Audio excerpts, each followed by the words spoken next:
Gracias por permanecer aquí en el Extemplo de la Concepción.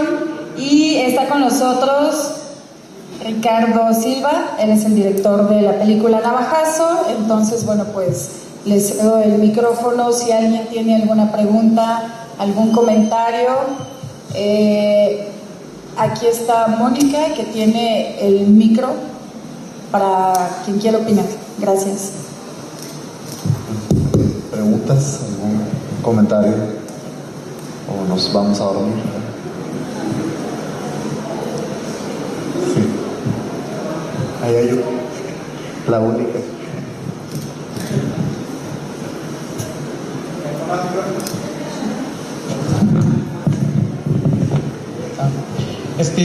Vi un documental en YouTube sobre un lugar en Tijuana donde van personas que fueron deportadas de Estados Unidos y personas que intentan cruzar la frontera y que los agarran la migra. Y en el documental estaban como que en los canales de Tijuana. Entonces, y también había como que muchas drogadicciones, en especial heroína. Manejaban porcentajes de que como el 90% de las personas sí usaban drogas y eso. Entonces quería saber si las partes donde estaban así como que los canales era uno de esos lugares, nomás que no recuerdo el nombre, pero por ejemplo también salían de personas que hacían sus casas con cartón o con basura y cosas así. Entonces, para saber si a lo mejor ya estaban en esa zona, en la parte de la película. Sí, bueno, el reportaje que hablas es un reportaje de Vice. Sí, yo lo realicé también. Sí, es en la misma parte. Mientras estamos en el rodaje de este trabajo es hecho de varios proyectos que yo tengo anteriormente. Entonces, sí es en el mismo lugar, es en la canalización del río Tijuana, y muchos de estos es el éxodo mexicano, ¿no? Son como todas estas personas deportadas que son arrojadas otra vez a México, pero hay una cuestión que se les denomina los dreamers, ¿no? Es gente que ya no habla español, que viven ahí, que hablan inglés, pero no son ni mexicanos ni estadounidenses, ¿no? Entonces hay una falta de identidad dentro de estos personajes, y cuando yo empecé a realizar esta película, yo empecé a hacer una cosa sobre los navajazos, ¿no? Navajazo y yo estudié sociología, yo no estudié cine, o sea, yo soy sociólogo, y empecé a hacer un trabajo sobre la identidad de la migración, o sea, cuántos factores diferentes hay de tipo de migrantes y de deportados, ¿no? Porque al igual, después de la caída de las torres, hubo un arrojamiento de muchos deportados a Tijuana, pero un exceso, ¿no? Y muchos de estos eran personas que están en penitenciarías y que fueron reportados a Tijuana. Entonces yo empecé a hacer un trabajo antropológico buscando como básicamente a los navajazos, que era como una etnia que yo había creado a partir de unos ensayos que había hecho en la carrera, y empecé a hacer esto en video, y es cuando me da resultado esta película, ¿no? Navajazo simplemente es referente a un momento de la ciudad apocalíptico que no existe. O sea, esta película es pues en Tijuana ya este tema de drogas, migración, prostitutas, es una cosa que ya tenemos dentro de nuestro imaginario. O sea, ya existe como este tema, es un tema muy trillado dentro de la ciudad también, es un tema donde la ciudad se quiere deshacer de esta imagen, pero al mismo tiempo la ciudad no hace nada por querer controlar esta imagen.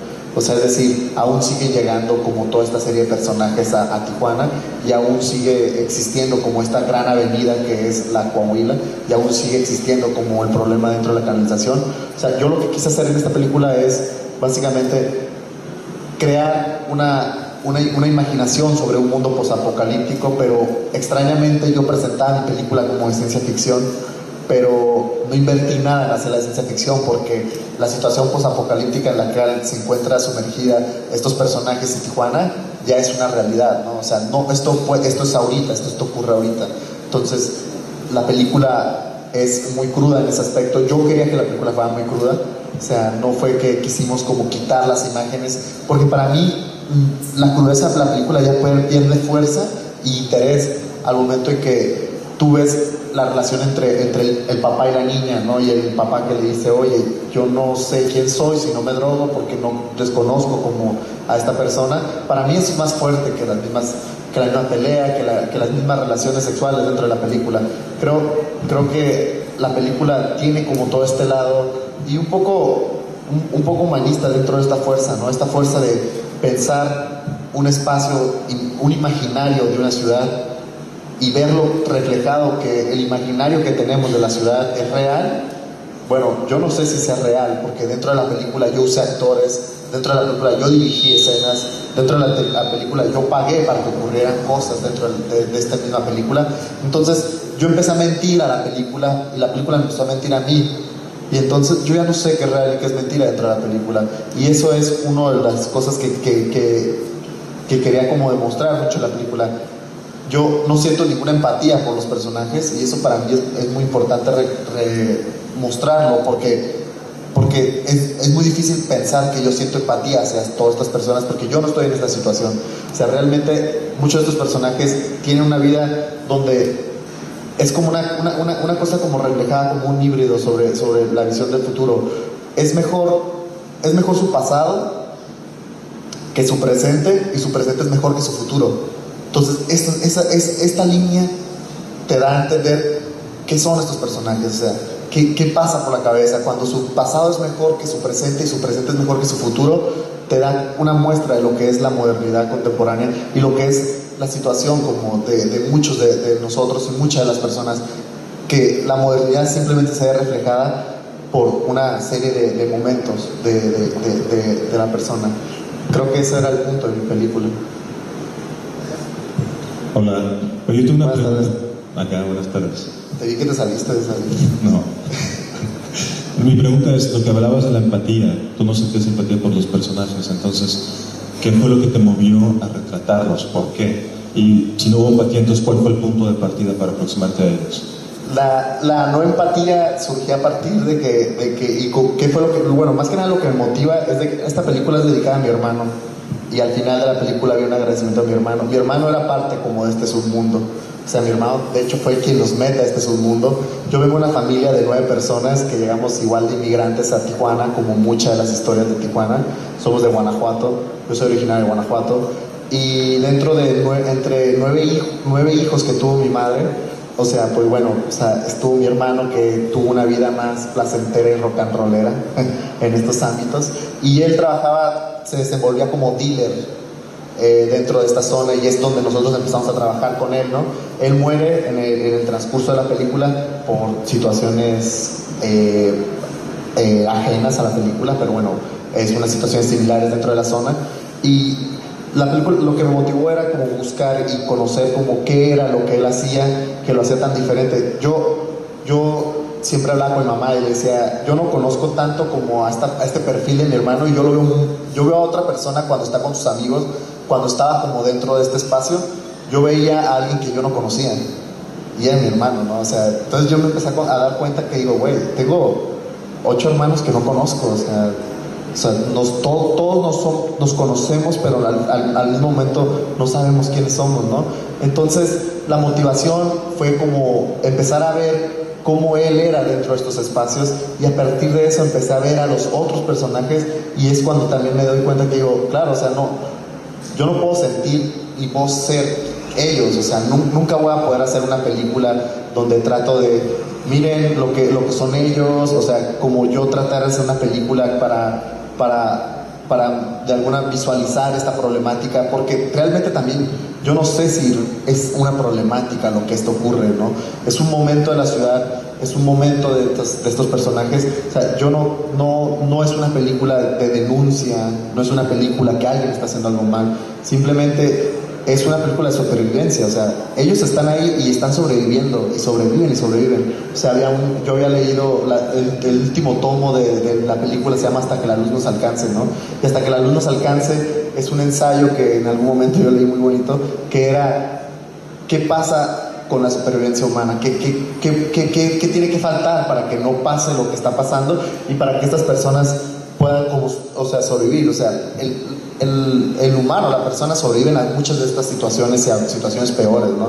Muchas veces pensamos que estamos podridos en la pobreza o podridos dentro de los esquemas, y la supervivencia humana es uno de los valores indispensables de estas líneas, ¿no? Entonces mi película y Hasta que la luz alcance era eso, ¿no? Si no hay un rayo de luz, o sea, todavía las cosas, o sea, cuando deje de haber un rayo de luz, ahí las cosas van a poner feas.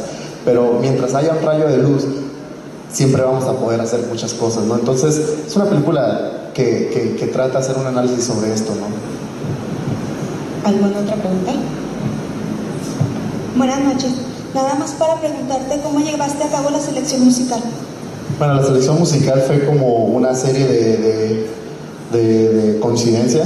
O sea, yo no tenía presupuesto para esta película, no podía pagarle a un músico muy caro, pero yo trabajé en prensa durante mucho tiempo en Tijuana y durante este tiempo cubrí un par de eventos culturales dentro de la zona, y uno de estos eventos era el concierto del músico catalán, el cual fue a tocar 2 veces a Tijuana, y en la primera vez yo le platiqué de una película que quería hacer y él dijo sí, se fue y jamás me hizo caso. Y la segunda vez dije, bueno, ya voy a tratar de hacer algo más formal, ¿no? Entonces yo sabía que iba a ir, monté una cosita en video, le enseñé un footage, que el primer footage fue el de este personaje que se pelea, ¿no? De este Sally, y le gustó y me dijo, oye, pues yo te voy a mandar algo de música, a ver qué te funciona. Y yo no sé si fue un chiste lo que me mandó, pero me mandó canciones de cuna, porque son canciones de cuna en catalán. Entonces yo no sabía si tomarlo como bien o mal. Yo dije, a mí me gustaban mucho. Cuando se lo enseñé a mi productora, ella se rió mucho y dijo, güey, te está viendo la cara, o sea, no te está mandando nada, nomás está, o sea, no te está, esto no, pero lo que nos mandó lo usamos y quedó muy bien con la película. Y cuando se lo enseñé, se lo mostramos, se rió mucho y dijo, es que yo pensé que no iban a poder hacer nada con esto. Entonces creo que fue como muy chistoso y muy particular. O sea, no sé si quería o no quería trabajar con nosotros, o simplemente eran como porque tú oyes la música de este músico y no tiene nada que ver con esto, hace otra cosa, y esta es una faceta que yo no conocía del músico, pero pues nos funcionó a fin de cuentas. Y no sé si fue un chiste, y si fue un chiste, pues bueno, pues muy bien, no nos ha cobrado derechos nunca, entonces está muy bien. Oye, dado que asumo, bueno, y me comentaste un poco que tu película obviamente no tiene un guión, porque sería una locura hacer una estructura de antemano sobre algo que va revelándose. Entonces, más bien el proceso de edición, ¿cómo funciona en este caso? Porque me gustó muchísimo la edición, tiene un ritmo muy particular, nunca se cae. O sea, acaba contándose una historia de algo que podría no contarse, ¿no? Entonces creo que tiene mucho que ver también con ese proceso de edición. Y punto y aparte, a mí la música me parece un acierto así total, absoluto, y bueno, nada más eso. Bueno, el proceso de edición lo hace un amigo en el DF, un genio de la edición que se llama Omar Guzmán, que a su vez también es mi maestro dentro del cine, porque digo, yo no estudié cine y no estudié porque no quisiera, sino nunca quedé en ninguna de las escuelas de cine. Pero él, pues cuando yo iba a hacer exámenes, decía, bueno, ya mejor yo te enseño lo que sé de cine, ¿no? Y él me ayudó a hacer en esta edición. Lo que pasó en el momento de la edición fue que empezamos a hacer un estilo de cine como muy particular a estos personajes, ¿no? Ellos viven en unos lugares que se llaman ñongos. Los ñongos son casitas construidas de basura, ¿no? Casitas construidas a partir de la basura que se van encontrando, techos de llantas, o sea, una serie de cosas ahí de arquitectura moderna muy extraña. Pero la edición era una edición de cine ñongo, ¿no? O sea, es decir, hicimos una película de muchos fragmentos, de muchas cosas, es decir, de mucha basura, de muchos trabajos que yo había hecho antes, y realmente jamás se pensó en hacer una película con estos procesos. Jamás pensamos hacer una película. Son 5 proyectos diferentes los que están dentro de la película, y 5 proyectos el cine era el pretexto de conocer el mundo y conocer espacios que no nos pertenecían estar. O sea, yo no podía estar en estos lugares si no era con el pretexto del cine y la cámara. O sea, el cine es el pretexto para llevarme a los lugares donde no pertenecen, donde no pertenecemos, donde no debemos de estar. Y era la crítica totalmente a este trabajo. Es decir, por eso hay una secuencia que es creo que la más criticada de la película. Digo, nadie me ha preguntado, pero bueno, la voy a sacar de una vez, que es esta escena de la relación sexual entre los dos yonkis. Cuando tú grabas un yonki, te puede dar muchísimo, o sea, te puede dar muchísimo la imagen, o sea, tú le pones la cámara y vas a sacar cosas fantásticas, pero no se trata como solamente de poner la cámara, sino saber qué vas a hacer con este material, cómo lo vas a montar con ese material. Tú le tapas los ojos al espectador y lo guías por un callejón en donde no sabes cuándo va a dar vuelta ni cuándo no. Esa es la esencia de la película. La esencia de la película es no saber a dónde va a llegar, porque yo tampoco supe a dónde llegó la película.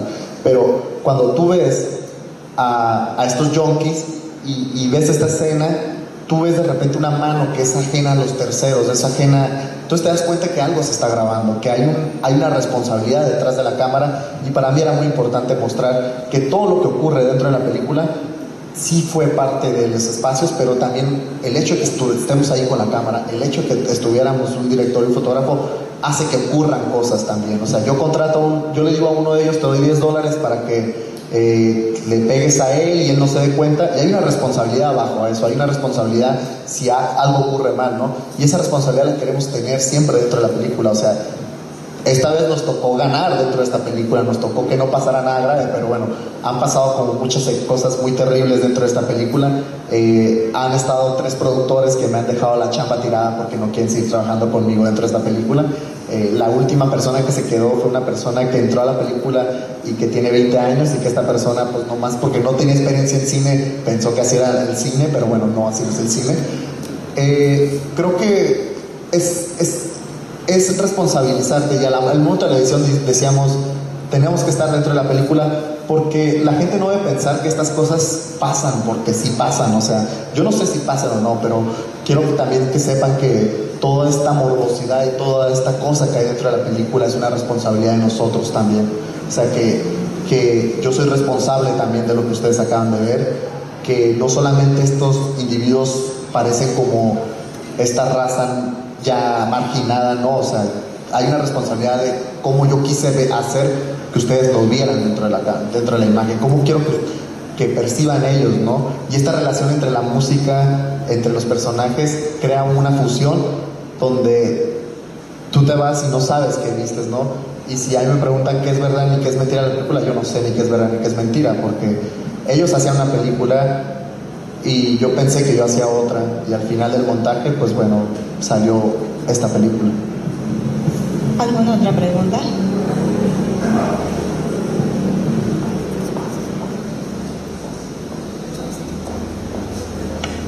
Hola, ¿qué tal? Buenas noches. Buenas noches. Mira, padrísimo lo que acabamos de ver. Mi pregunta va hacia las emociones que experimentaste al estar enfrente de cada escena.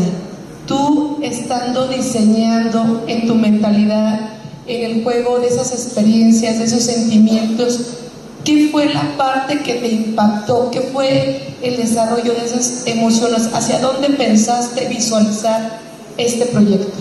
Bueno, la visualización del proyecto, como te digo, son una serie de viñetas, de trabajos que se hicieron para la Escuela de Sociología de Tijuana, que yo tuve a cargo de hacerlos. Pero, por ejemplo, una cosa que me dices de la sensibilidad y qué fue lo que percibí, en una escena de la pelea ocurre algo que era cuando dijimos, tenemos que hacer una película sobre esto, ¿no? Acaba la pelea y la primera reacción que hay dentro de esta escena, de la cual nosotros no estábamos preparados emocionalmente para ver, es que se acerca la hija del personaje y lo limpia, y hay una normalización completamente de la violencia dentro de ese espacio, que para nosotros fue como el punto, y fue el punto para arrancar y decir, claro, o sea, son personajes, tú puedes sostener la cámara tanto tiempo, pero en algún momento dejan hay algo que es real, ¿no? O sea, yo tenía una teoría sobre la búsqueda de la realidad dentro de la imagen, y era el pretexto para hacer esta película, decir, vamos a encontrar lo real, y lo real para mí era yo no saber qué se iba a grabar, los personajes no saben lo que se iba a grabar, y íbamos a encontrar un punto, ¿no? Como una especie como de punto de cine directo, pero no cine directo, porque manipulábamos todo el tiempo. Y cuando vimos la normalización de ese espacio dijimos, bueno, o sea, eso es algo que estamos queriendo buscar, y que todo el tiempo el cine ha querido reflejar, que es la realidad, que tú veas una ficción y creas que es real, que tú veas un documental y creas que eso está ocurriendo. y yo no sé si se va a poder lograr eso en el cine, yo no sé si se va a poder lograr eso, pero dentro de mi película tampoco se logró. Y el hecho de entrar con esta película era lograr eso, y me di cuenta que no voy a poder, o sea, no pude hacer lo que quería, estaba muy frustrado por eso. Pero hay momentos que rescato de eso, ¿no? Hay momentos de sentir como que medio lo lográbamos, ¿no? Pero no llegaba al punto de lograrse. O sea, esta pelea y esta niña normalizando como la violencia dentro de este espacio, para mí fue como la escena, creo que es la escena más fuerte de la película, creo, dentro de mí. O sea, me parece muy, muy fuerte como esa escena. Buenas noches. Te felicito por tu película. Ahí no veo a nadie. Por tu película, ¿sí? Y bueno, te felicito porque es lo real. Lo que se va viviendo en esa película es algo que se va viviendo a diario en cada persona, como ellas, ¿verdad? O ellos. Pero también es consecuencia de las personas que se van a Estados Unidos, que llega y entonces pues viene maleada, viene ya adicta a muchas sustancias, ¿sí? Entonces llega el momento en que ellos no pueden salirse, no es que no tengan voluntad, sino que su cuerpo les pide todo eso, ¿verdad? De todos modos fue algo muy bonito y real. Felicidades. No, pues muchas gracias por verlo así. Digo, la intención es de que se vean así estas cosas, y pues muchas gracias por haber disfrutado la película, se lo agradezco mucho. Bueno, algo que generan las drogas es la empatía, ¿no? Tú al estar afuera de eso, ver esa relación, esa empatía que se generó en las relaciones que estuviste viendo, ¿a ti te generó tal empatía? ¿Tuviste empatía? ¿Cómo? Tuve empatía por la...